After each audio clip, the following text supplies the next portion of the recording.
25 जुलाई 2024, Texas के El Paso में एक छोटा सा प्राइवेट एयरफील्ड। देखने में यह बस एक आम सा विमान था, लेकिन जैसे ही यह रनवे पर उतरा, पूरी दुनिया की नजरें उसी पर टिक गईं, क्योंकि उस विमान में बैठा था दुनिया का सबसे ज्यादा वांटेड अपराधी। उसके सिर पर 1.5 करोड़ डॉलर यानी लगभग 125 करोड़ रुपए का इनाम था। पिछले 15 सालों से किसी ने उसे खुलेआम नहीं देखा था। इसके बावजूद उसकी दौलत करीब 10 अरब डॉलर बताई जाती थी और कहा जाता था कि वह दुनिया के सबसे ताकतवर ड्रग कार्टेल का असली सरगना था। उसका नाम था इस्माइल झाम्बाड़ा गार्सिया, लेकिन पूरी दुनिया उसे एल मायो के नाम से जानती है। एल मायो दुनिया के सबसे रहस्यमयी लोगों में से एक माना जाता है। हैरानी की बात यह है कि दुनिया का सबसे बड़ा अपराधी होने के बावजूद उसकी गिनी चुनी तस्वीरें ही मौजूद हैं। कई लोगों ने उसका नाम पहली बार 2018 में सुना, जब कुख्यात ड्रग तस्कर एल चापो का अमेरिका में मुकदमा चल रहा था। अदालत में एल चापो ने ऐसा खुलासा किया जिसने सबको चौंका दिया। उसने कहा कि लोग उसे सिनालोआ कार्टेल का बॉस समझते हैं, लेकिन असलियत कुछ और है। उसके मुताबिक वह सिर्फ लोगों के सामने दिखाई देने वाला चेहरा था, जबकि असली ताकत और असली कंट्रोल हमेशा एल मायो के हाथ में था। यह वही बात थी जो मेक्सिको में कई लोग सालों से कहते आ रहे थे कि सिनालोआ कार्टेल का असली दिमाग एल मायो ही है। लेकिन सवाल यह था कि आखिर कोई इंसान इतने साल तक पूरी दुनिया की नजरों से कैसे बचा रहा? कैसे वह कभी गिरफ्तार नहीं हुआ और उसने अपनी जिंदगी का एक भी दिन जेल में नहीं बिताया? एल मायो की कहानी बहुत पुरानी है। जब वह जवान था, तब उसने सीधे किसी कार्टेल का हिस्सा बनने के बजाय मेक्सिको के पहले बड़े ड्रग कार्टेल ग्वाडालाहारा कार्टेल के साथ काम करना शुरू किया। वह सामने आकर लड़ाई करने वाला आदमी नहीं था। उसे तेजी से पैसा कमाने या बेवजह अपनी जान जोखिम में डालने का कोई शौक नहीं था। वह एक स्वतंत्र साझेदार की तरह काम करता था और मेक्सिको से अमेरिका तक ड्रग्स पहुंचाने का नेटवर्क संभालता था। लेकिन 1984 में उसकी जिंदगी हमेशा के लिए बदल गई। उस समय अमेरिकी डीईए एजेंट किकी कैमरेना ने ग्वाडालाहारा कार्टेल की एक बहुत बड़ी ड्रग खेती का पता लगा लिया था, जिसकी कीमत 1 अरब डॉलर से भी ज्यादा बताई जाती थी। इसके बाद कार्टेल ने किकी का अपहरण कर लिया। कई दिनों तक उन्हें बेरहमी से प्रताड़ित किया गया और आखिरकार उनकी हत्या कर दी गई। इस घटना ने पूरे अमेरिका को हिला दिया। जवाब में डीईए ने अपने इतिहास का सबसे बड़ा अभियान शुरू किया, जिसका नाम था ऑपरेशन लीजेंड। इस ऑपरेशन में ग्वाडालाहारा कार्टेल के 3 सबसे बड़े नेताओं सहित कई बड़े अपराधियों को गिरफ्तार कर लिया गया। यहीं से ग्वाडालाहारा कार्टेल का अंत हो गया। लेकिन अगर आपको लगता है कि इसके बाद मेक्सिको से अमेरिका ड्रग्स जाना बंद हो गया, तो ऐसा बिल्कुल नहीं हुआ। सच तो यह है कि एक कार्टेल खत्म होने के बाद उसकी जगह 3 नए कार्टेल पैदा हो गए। पहला जुआरेज कार्टेल, दूसरा तिजुआना कार्टेल और तीसरा सिनालोआ कार्टेल। कुछ ही दिनों में इन तीनों के बीच खूनी जंग शुरू हो गई। अब एल मायो के पास कोई रास्ता नहीं बचा था। पहली बार उसे किसी एक पक्ष का साथ चुनना पड़ा। एल मायो की दोस्ती पहले से ही एल चापो के साथ थी। काफी समझाने के बाद एल चापो ने उसे सिनालोआ कार्टेल में शामिल कर लिया। इसके बाद शुरू हुआ एक बेहद खतरनाक दौर। एल मायो और एल चापो दोनों पर कई बार जानलेवा हमले हुए। एक बार तो तिजुआना कार्टेल ने एल मायो की कार में बम तक लगा दिया। किस्मत अच्छी थी कि धमाके के समय वह कार में मौजूद नहीं था। कई सालों तक चली इस लड़ाई, धोखेबाजी, पुलिस कार्रवाई और लगातार गिरफ्तारियों के बाद जुआरेज और तिजुआना कार्टेल पहले जितने ताकतवर नहीं रहे। आखिरकार एल चापो और एल मायो की जोड़ी जीत गई और सिनालोआ कार्टेल दुनिया का सबसे शक्तिशाली ड्रग संगठन बन गया। हालांकि इस पूरे समय में एक दिलचस्प बात रही। एल चापो कई बार जेल गया। 1993 से 2001 तक और फिर 2014 से 2015 तक वह जेल में रहा। इन दोनों दौरों में पूरे कार्टेल की कमान एल मायो ने संभाली। लेकिन जैसे ही एल चापो जेल से बाहर आता, एल मायो बिना किसी विरोध के फिर से उसे नेतृत्व सौंप देता। ऐसा लगता था कि दोनों के बीच भरोसा बहुत गहरा था। लेकिन 8 जनवरी 2016 को सब कुछ बदल गया। एल चापो तीसरी बार गिरफ्तार हुआ और इस बार उसे सीधे अमेरिका भेज दिया गया। अमेरिका की जेलों से भाग निकलना या रिश्वत देकर बाहर आना लगभग नामुमकिन था। अब एल चापो हमेशा के लिए खेल से बाहर हो चुका था। इसका मतलब था कि एल मायो अब कार्टेल का सबसे बड़ा नेता बन चुका था। लेकिन इसके साथ ही वह अमेरिका और मेक्सिको के सभी दुश्मन कार्टेलों का सबसे बड़ा निशाना भी बन गया। गिरफ्तारी से बचने के लिए एल मायो ने सिनालोआ के पहाड़ों में रहना शुरू कर दिया।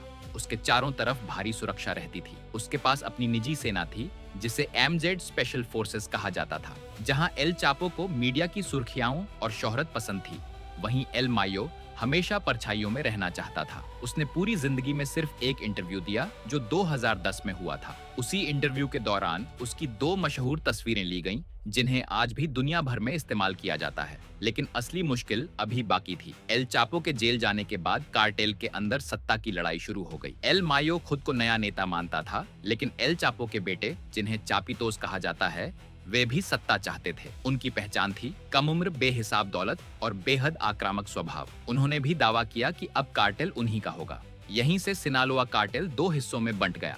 एक तरफ एल मायो का गुट था और दूसरी तरफ एल चापो के बेटों का। स्थिति और खराब तब हुई जब 2019 में एल चापो के बेटे ओविडियो गुज़मान को मेक्सिको की नेशनल गार्ड ने पकड़ लिया।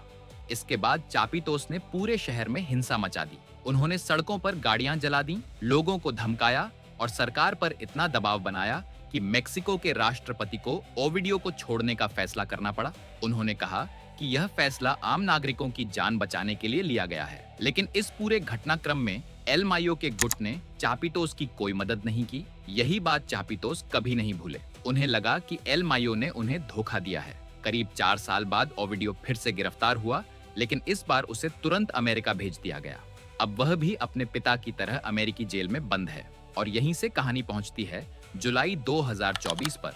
25 जुलाई 2024 को जब वह छोटा विमान टेक्सास के एल पासो एयरफील्ड पर उतरा तो किसी को यकीन नहीं हुआ। विमान में 2 ऐसे लोग थे जिन्हें दुनिया के सबसे बड़े अपराधियों में गिना जाता था। पहला था एल मायो और दूसरा था जोआक्विन गुज़मान लोपेज, यानी एल चापो का बेटा। जैसे ही दोनों विमान से नीचे उतरे, FBI एजेंटों ने उन्हें हथकड़ी लगा दी और काली गाड़ियों में बैठाकर ले गए। हैरानी की बात यह थी कि पूरी कार्रवाई में एक भी गोली नहीं चली। दुनिया का सबसे बड़ा भगोड़ा आखिरकार गिरफ्तार हो चुका था। लेकिन सबसे बड़ा सवाल यही था कि ऐसा हुआ कैसे, क्योंकि 2010 के अपने इंटरव्यू में एल मायो साफ कह चुका था कि वह अमेरिका की जेल में जाने से पहले अपनी जान देना पसंद करेगा। फिर वह इतनी शांति से अमेरिका कैसे पहुंच गया? इस गिरफ्तारी को लेकर आज भी 3 अलग-अलग कहानियां सामने आती हैं। पहली कहानी कहती है कि एल मायो और एल चापो के बेटे ने FBI के साथ कोई गुप्त समझौता किया था। दोनों ने खुद ही सरेंडर कर दिया ताकि लगातार भागने की जिंदगी खत्म हो जाए। लेकिन यह बात ज्यादा लोगों को सही नहीं लगती। आखिर जिसने पूरी जिंदगी गिरफ्तारी से बचकर बिताई हो, वह अपने आखिरी साल जेल में क्यों बिताना चाहेगा?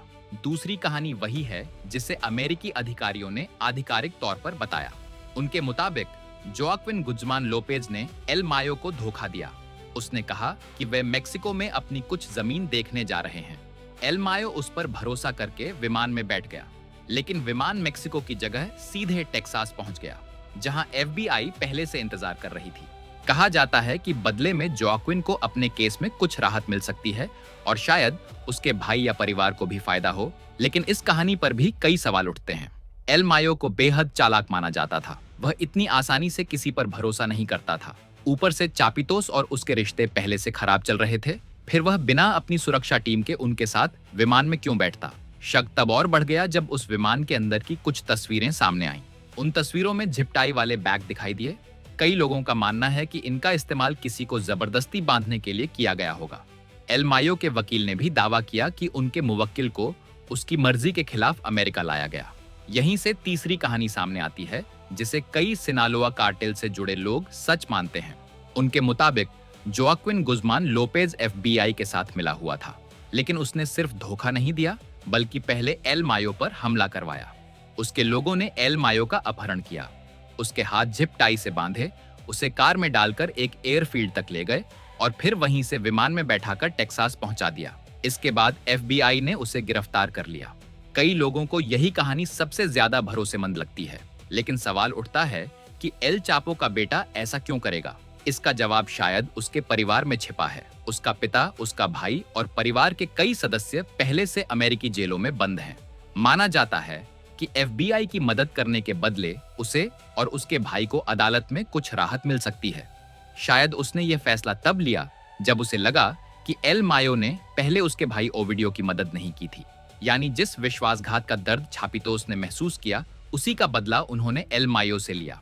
आज एल मायो की उम्र 76 साल है। उस पर दुनिया के सबसे ताकतवर आपराधिक संगठन को चलाने, अमेरिका में भारी मात्रा में ड्रग्स पहुंचाने, अवैध हथियार रखने और अरबों डॉलर की मनी लॉन्ड्रिंग जैसे गंभीर आरोप हैं। अगर ये आरोप साबित होते हैं तो लगभग तय माना जा रहा है कि उसे भी एल चापो की तरह पूरी जिंदगी अमेरिकी जेल में बितानी पड़ेगी। हालांकि उसके पास अभी भी एक आखिरी उम्मीद बाकी है। कहा जाता है कि मेक्सिको में उसके राजनीतिक संबंध बहुत मजबूत थे। बताया जाता है कि सिर्फ रिश्वत देने के लिए उसके पास हर महीने करीब 10 लाख डॉलर का अलग बजट होता था। अगर उसके पास नेताओं और अधिकारियों से जुड़ी अहम जानकारी है और वह जांच एजेंसियों के साथ सहयोग करता है, तो शायद उसकी सजा पर कुछ असर पड़ सकता है। इसके अलावा वह लंबे समय से डायबिटीज का मरीज भी है। फिर भी ज्यादातर विशेषज्ञों का मानना है कि एल मायो अपनी बाकी जिंदगी अमेरिका की सबसे सुरक्षित जेलों में से एक DX फ्लोरेंस में बिताएगा। यही वह जेल है जहां 2019 से एल चापो बंद है। वहां की कोठरियां बेहद छोटी हैं। एक छोटा सा रोशनदान, स्टील का टॉयलेट और समय के हिसाब से चलने वाला शॉवर।